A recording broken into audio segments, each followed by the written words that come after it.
뉴스 속 화제 인물을 직접 만나봅니다. 김반장의 픽. 후쿠시마 오염수 방류 닷새째입니다. 여야의 공방이 팽팽한데요. 이런 가운데 민주당 이재명 대표가 오늘 취임 1주년을 맞았습니다. 오염수 공방과 이재명 대표 취임 1주년, 보수 논객의 평가를 들어보겠습니다. 변희재 미디어워치 대표 고문과 함께합니다. 어서 오십시오. 네, 안녕하십니까. 후쿠시마 오염수 방류를 두고 여야가 날선 공방을 이어가고 있습니다. 지금 야당들은 주말에 대규모 장애 집회를 벌였고요. 여당은 괴담 정치를 중단하라고 비판하고 있는데 오염수 방류 공방 총평부터 한번 해주신다면요. 이게 어떻게 보면 이제 일본과의 국제관계 문제가 얽혀 있기 때문에 사실은 야당은 어떻게 할 수 있는 권한이 없는 문제죠. 이 문제는 이 모든 이제 이런 일본과의 대협력 교섭을 다 이제 정부 여당이 할 수밖에 없으니까. 예. 그러니까 이건 전적으로 정부 여당이 다 책임지고 할 수밖에 없는 사안이에요. 이 부분 대해서는. 근데 그 부분 대해서 글쎄요, 이게 뭐 어떤 외교적인 이런 좀 원리 원칙이란 게 있는데. 윤석열 대통령이 정부가 책임지겠다. 책임을 질 수 있는 방법이 없어요. 대한민국 정부도. 정부 여당이 결정을 할 수 있지만은 어떠한 만약에 심각한 문제 벌었을 때 정부 여당이 어떻게 책임질 겁니까? 네. 그래서 이런 경우는 일본 정부에다가 책임을 돌려나오는 게 아주 상식적인 판단인데 그걸 일본 정부 대신해서 한국 정부가 책임진다고 해놓으니 어떻게 할 거야? 이게 답이 안 나온 거. 그럼 야당 입장에서는 뭐 길거리 나가는 거 말고 또 무슨 답이 있냐는 겁니다. 이거. 그래서 만약에 피치 못할 혹시라도 한미일 동맹에 정말 심각한 문제가 있다 하더라도 책임 소재 정도는 일본 정부 쪽으로 돌려놓는 것만 했었어도 예. 좀 낫지 않았을까. 지금은 어떻게 보면 일본 정부의 책임까지 다 덮어 쓰는 상황이 돼버린 거죠. 그런 부분에 있어서는 정부의 대응이 미흡한 부분이 있었다고 외교가 너무 보시는 이상하죠. 거죠. 예, 외교로서는 좀 일반적인 상식적인 거 아니죠, 이거는. 근데 한덕수 총리는 정부와 과학을 믿어달라고 했거든요. 이건 과학보다는 의학에 가까운 문제겠죠. 네, 근데 의학자들은 이런 식의 얘기 절대 안 합니다. 예. 네, 의학은 이렇게 뭐 숫자나 원리 연측을 하는 게 아니라 수많은 임상 데이터들을 쌓아서 판단하는데 이건 사례가 없기 때문에 이렇게 함부로 한덕수 총리가 이분은 과학자도 아니고 의학자도 아니에요. 과학을 믿고 한마디로 한덕수 나를 믿고 마음껏 먹어라. 이게 이런 말 할 수 있는 건가 진짜. 그래서 뭐 제가 여러 가지 찾아봤는데 의사나 의학자들은 이런 식으로 표현을 못 하고 있어요. 괴담이라고 정부와 여당이 표현한 부분은 어떻게 보세요? 사실 국민 대다수가 지금 불안해하는 분들이 많고 수산업계 입장에서는 생계가 걸린 문제이기도 한데 그럼 국민적 우려를 괴담으로 보는 것인가? 이 부분도 좀 과도한 편이죠. 예, 정부라기보다는 이제 정말 정당끼리의 뭐 정쟁처럼 보이는. 근데 이건 어쨌든 국제적인 관계를 정부가 결정한 문제 아닙니까? 여당이 그걸 방어한다 하더라도 이거 괴담이라는 표현은 한참 과한 표현이죠. 그리고 예를 들면서 과거에 이런 비슷한 사례가 있어가지고 정말 단 한 명의 피해자도 안 나왔다. 이런 모르겠는데 이건 지금 전례가 없는 일이에요. 네. 쓰리마일이나 체르노빌이나 이 오염수를 바다에 버려본 적이 없는 최초의 사례를 갖고 당연히 수많은 이제 불안과 의혹이 제기되는데 이거를 불식시켜줘야 될 일본 정부가 아닌 한국 정부가 나서 괴담이다. 한국 정부가 이제 한국 국민들을 향해서. 그래서 예. 이것도 너무 과한 표현이고 왜 도대체 한국 정부가 일본 정부를 위해서 이렇게까지 앞장서야 되느냐 이런 볼멘서도 나올 수 있는 거죠. 그 배경이 뭐라고 보십니까? 그러니까 정부가 일본에 입장 전달을 아주 시급히 이 한미일 이 삼각 동맹에 아주 시급한 지금 그 국제적인 사안이 한국에 있다기보단 미국 쪽에 있어 보여요. 미국 쪽에. 그러면서 이번에 바이든도 윤석열 대통령에게 일본과 잘 협력해줘서 고맙다. 그러니까 사실 한미일 동맹의 최대 수혜자는 미국이 되게 돼 있는데 대개 한일 관계 문제에 대해서 누구 한쪽이 이제 접어줘야 되는데 한국이 접어주면서 바이든 입장에서는 손쉽게 한미일 동맹을 해놓지 않았습니까? 예. 그러한 국제정치 문제에 대해서 한국이 너무 휩쓸려갔다. 자국의 어떻게 보면은 보편적으로 주장할 수 있는 것까지 포기하고 너무 휩쓸려갔다는 거죠. 그러니까 한미일 협력 구도 안에서 이게 다 같은 맥락으로 연결이 여기까지 이어진 거라고 보시는 거군요. 미국이 급한 사안에 대해서 한국은 급할 사안이 없었거든요. 그러면 한미일 동맹에 대한 어떤 욕을 받더라도 일본 측에 받을 건 받으면서 가도 되지 않았나. 근데 너무 쉽게 그냥 다 무너졌기 때문에. 그리고 돌아온 거는 바이든 대통령의 칭찬 한마디. 예, 그거 들은 거 아닙니까? 예. 윤석열 대통령의 침묵도 별로 영잔성이라고 이렇게 보시는 거고요. 본인이 할 말이 없으니까 이거 이 국민들에게 설명할 수 있는 그렇게 타당한 논거나 근거가 없다 보니까 침묵을 하고 되게 한덕숙 총리가 참 그 연배에 요즘에 많이 개선이 되고 있었는데 방탄 총리라 그러죠. 그냥 대신 이제 화살바지하는 한 20년 전에 있었는 일도 지금 반복이 되고 있는 거죠. 이거. 네. 아니 근데 윤 대통령이 모든 책임은 내가 진다는 말을 했었는데 그런 부분에서는 이 침묵과 맞지 않는다는 지적도 있습니다. 책임을 질 수가 없어요. 일본 정부가 오염수를 버렸는데 본인은 어떻게 책임집니까 이거는. 예. 책임을 질 수 없는 거를 질 수 있다고 얘기를 해놓으니까 후속 조치가 나올 수 있는 게 하나도 없어요. 이거는. 대통령실이 일주일 동안 구내식당 메뉴로 우리 수산물 제공하겠다고 했는데 이건 어떻게 보세요? 전에도 그렇고 저는 한덕수 총도 그런 얘기했었죠. 뭐 필요하면은 내가 오염수 마시겠다. 이런 이 건강의학 문제 같은 경우는 대개 이 10대, 20대 우리 젊은 층을 보고 얘기해야 되는데 이 나이 드신 분들이 나도 먹을 테니까 너희도 먹어라. 그런 피해나 후유증이 10년, 20년 뒤에 나올 수 있는 건데 이런 것도 아주 잘못된 방식이죠. 네. 그러니까 대통령실에서 우리가 먼저 먹을 테니까 너희들도 알아서 먹어라. 이거 안 되는 거예요. 요즘 사고방식하고 맞지 네, 않는 이거 안 되는 겁니다. 왜냐하면 아까 말씀대로 이 후유증이라는 게 언제 나타날지 모르는데 본인들은 뭐 제 수명 다 채우고 가실 수 있지만은 네. 이거 실제로 급식을 제일 많이 먹을 이 학생들이나 군인들 같은 경우는 20년, 30년 뒤에 올지 모르는데 이런 것도 뭐 아무 도움이 안 되는 얘기들이죠. 국민의힘이 그 민주당의 오염수 방류 반대 운동에 대해서 이재명 대표를 지키기 위한 정치 쇼라고 비판했습니다. 국힘의 비판은 어떻게 평가하세요? 이재명 대표의 지금 이른바 지금 이 검찰 수사하고 뭐 법원 출두 문제와 시기적으로 맞물리다 보니까 이렇게 반격을 이제 하는 거거든요. 저는 여기 대해서 이재명 대표가 훨씬 더 적극적으로 더 공세적으로 갔었으면은 요런 뭐 비판 정도는 막을 수 있지 않았을까? 아, 이재명 대표가 지금보다 더 여당에 대한 공세를 강화했었어야 된다. 여당 공세라기보다는 지금 영수회담이 지금 안 열리고 있잖아요. 그럼 영수회담 이런 게 대표적으로 이게 영수회담 필요한 사건입니다. 이거. 일본의 오염수 문제에 대해서 일본과 한국이 어떻게 협상했는지는 알 수가 없잖아요, 야당이. 네. 이런 사례가 영수회담이 제일 필요한 거니까 아주 강력하게 영수회담을 요구하고 영수회담을 만약에 안 받아들이면은 실제로 그럼 야당 입장에서는 길거리 나가는 수밖에 없거든요. 네. 그래서 그런 부분들에서 이재명 대표는 좀 더 적극적 공세가 필요할 부분이 있어요. 근데 그동안 영수회담 여러 번 요청했는데 윤 대통령이 응하지 않고 있는 부분도 있지 않습니까? 그러니까 제가 말씀드린 건 이번에 이 오염수 문제가 가장 필요한 영수회담의 의제이기 때문에 다시 한번 얘기하고 그 1특검 4국조라는 게 있잖아요. 예. 그 양평 사건부터 해가지고 민주당이 요구하고 있는 것들. 저는 야당의 169석의 당 대표가 얘기했는데 정부든 여당이든 답변도 안 하는 상황이 벌어져 버렸어요. 이건 정말 무시하는 거거든요. 이 정도면은 싹 다 묶어서 윤석열 대통령에게 다시 한번 강하게 영수회담 제안하고 안 받아주면 이거는 아까 말한 대통령제 하에서 야당은 대화를 안 해주면 방법이 없어요. 이건 길거리 나가는 거 말고 방법이 없거든요. 네. 그럼 길거리 나가야죠. 그러면 뭐 상대 안 해주겠다는데 길거리 나가야죠. 어떡합니까 이거. 어떻게 됐든 하여간 이러한 상황 속에서 이재명 대표가 오늘 취임 1주년을 맞았습니다. 이재명의 민주당은 다를 것이다. 실력에 투표해달라. 대안정당이 되겠다고 했었는데 이재명 대표의 1년 어떻게 평가하세요? 검찰이 처음으로 집권한 세력에서 야당 당대표가 1년 동안 검찰 수사받느라고 정신이 하나도 없었습니다.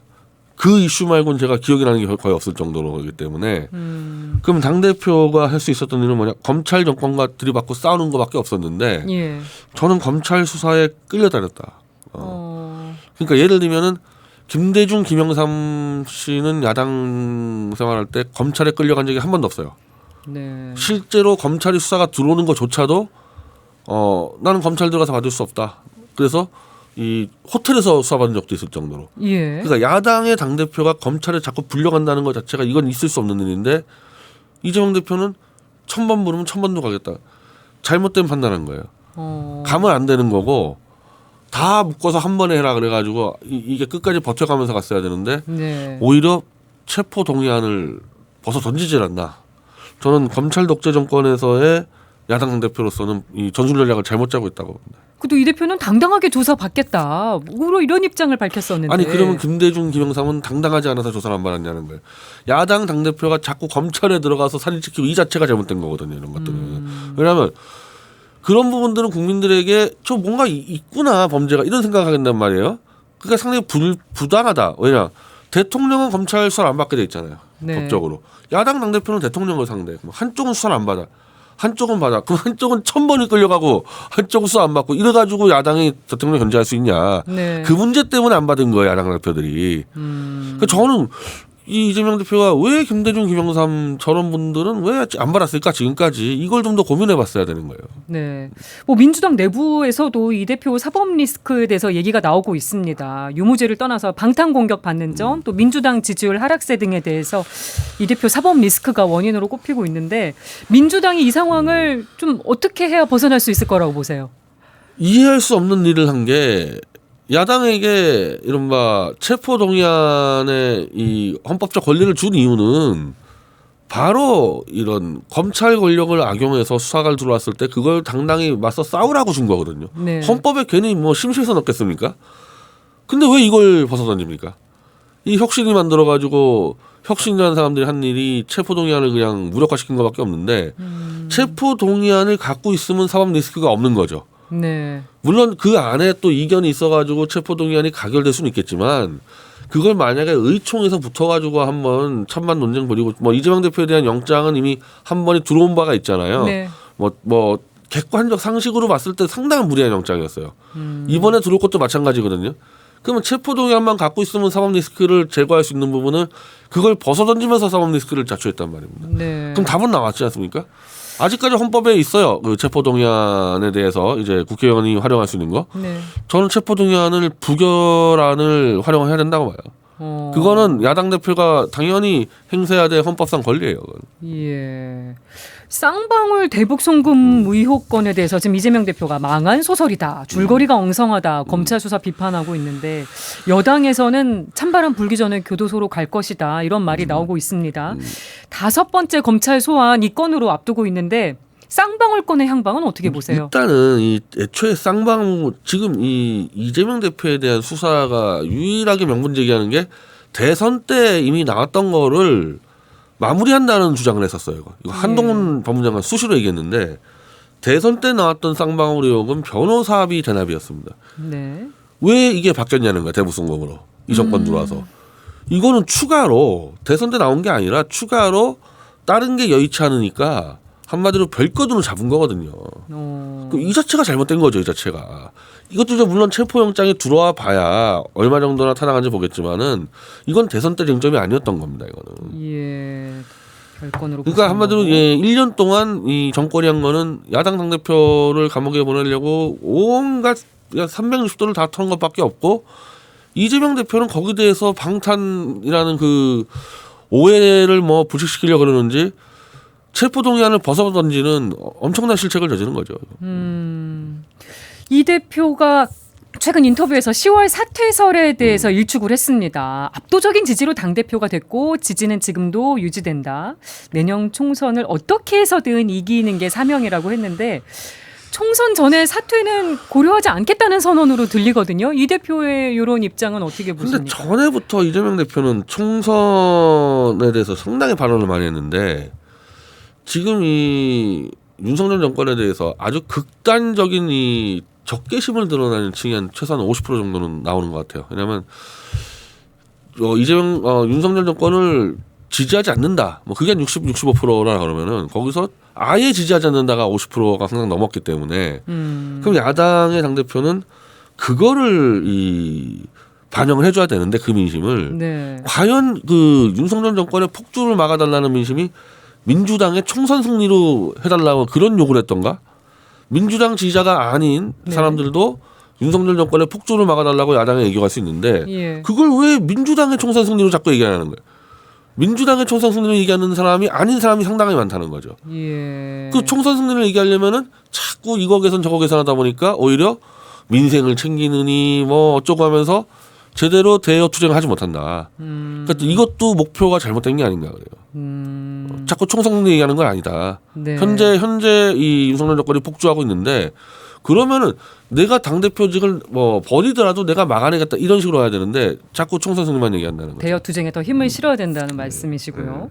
지금 민주당이 주장하고 있는 1특검 4국조는 이런 상태대로만 가면 쉽지 않다고 또 보시는 거고요. 아니 이건 답변을 안 했어요. 아예 169석의 야당 대표가 공식 제안한 건 답변 안 했는데 이게 사실 이러면 국회에 나갈 필요가 없어요. 그러니까 잠깐 말씀드리지만 내각제 하에서는 이게 어떻게 해결할 수가 있는데 대통령제는 야당이 목소리를 냈는데 저쪽이 안 들어버려 이러면은 할 수 있는 게 아무것도 없는 겁니다. 이거. 지금 정치가 실종됐다는 말이 나오는 상황도 실종이죠. 그래서 그런 것 같기도 정치 합니다. 실종을 해결할 수 있는 힘도 없어요. 야당은. 어떻게 하면 좋을까요? 그러니까 이 정도면은 그냥 전면 보이콧을 해도 아무 문제 없어요. 이거는. 상대 안 해주겠다는 건데. 그 이재명이 있는 민주당과 이재명이 없는 민주당과 국민의힘에는 어떤 게 더 유리할까? 이런 얘기도 나오더라고요. 국민의힘이 지금 이 혼란에 빠져 있는 것 같은데 그런 문제 때문에 어쩔지 못하고 있고 그래서 한 올 상반기까지만 해도 이재명 대표를 구속시키지 않고 끝까지 끌고 가서 민주당은 이렇게 점점 무력화시키겠다 그런 전략으로 갔었어요. 분명히 그런 게 있었는데 예. 이제 이 윤석열 대통령이 뭐 수시로 그냥 아무 때나 뭐 공산주의 세력 척결 얘기하는데 지금 그러면은 현직 대통령이 대한민국은 공산주의 세력이 지금 활개치고 있다. 그러면 왜 체포 안 하고 왜 구속 안 시킵니까? 지금 윤 대통령 와가지고 공산 세력 체포하고 구속시킨 적 있어요? 지금 똑바로 한 거? 아무것도 한 게 없어요. 거기에 대해서. 그걸 지금 어떻게 하냐면은 이재명 대표 하나 구속시켜가지고 그걸로 어떻게 좀 국민적 이제 이 보수층 그 노인들 이걸 좀 뭐 무마시키려고 하다 보니까 이제 와서 부랴부랴 이제 억지로라도 구속을 시키려는 거죠. 국민의힘 얘기도 좀 해보겠습니다. 당 안팎에서 거론되고 있는 수도권 위기론 동의하시나요? 실체가 있다고 보세요? 가능하죠. 예, 그 윤상현 의원이 지금 제기하고 있지 않습니까? 예.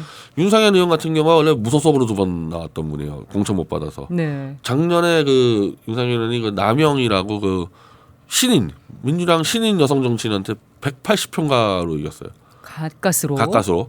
근데 지금 상황 보면은 그때보다 더 심각하다는 거 아니야, 자기가. 그럼 윤상현 의원 정도로 지역구를 잘 다져둔 사람도 이런데 특히 또 지난번 총선 때 참패를 해가지고 현역 의원이 별로 없어요, 지금 이쪽. 네. 한마디로 조직력이 취약화되어 있는 상태에서 이대로 가면 위험하다고 보겠죠.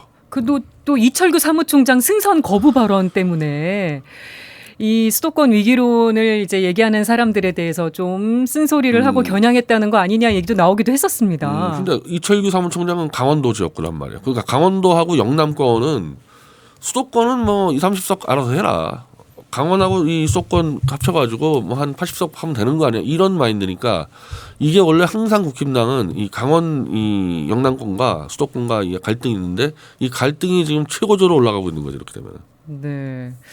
정치에 좀 거리를 두었었던 나경원 전 의원 며칠 전에 사단법인 창립하면서 돌아왔고요. 원희룡 국토부 장관도 이제 친윤계 외곽 모임 참석해서 존재감을 드러냈는데 이런 인지도가 높은 중진 의원들의 역할이 좀 국힘에 도움이 될 수 있을까요? 근데 나경원 의원이 지금 선거를 책임진 게 거의 20년 전부터 지금 그 항상 이렇게 선거에 시장을 같이 다니고 했었는데 너무 오래 한 거 아닌가.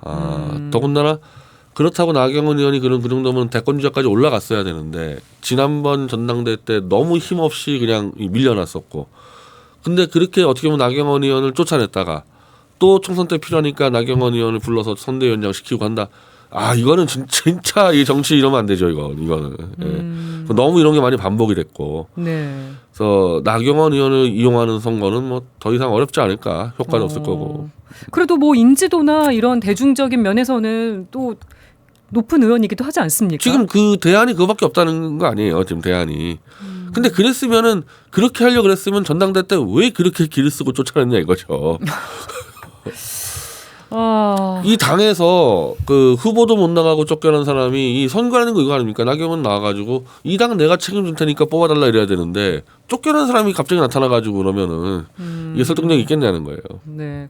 또 김기현 대표가 이 사단법인 창립 행사 참석해서 또 배지 달아야 된다 얘기도 하기도 해서 더 주목을 받기도 했는데요. 지금 근데 이 전체적인 이 정권하고 당은 지금 친이명박계가 지금 거의 다 장악을 해가고 있거든요. 네. 그럼 지금까지 있었던 이른바 친윤계라는 사람들은 주로 검찰계 사람들인데 나경원 문제도 아마 거기서 벌어졌을 거라고 보고 그러면 이제 그게 다 무시가 되고 이명박계가 다 세탁을 해서 다시 선거를 치르는 수도 있을 것 같거든요. 근데 그건 또 정당하냐 이거죠. 이미 십몇 년 전에 한번 심판받은 정권 사람들이 사람이 안 바뀌었어요. 똑같은 사람들이 10년 뒤에 남의 정권에 들어와가지고 이 인물로 또 선거를 치르겠다. 하여튼 지금 정상적인 정치가 아닙니다. 이거 전부 다 이거. 네.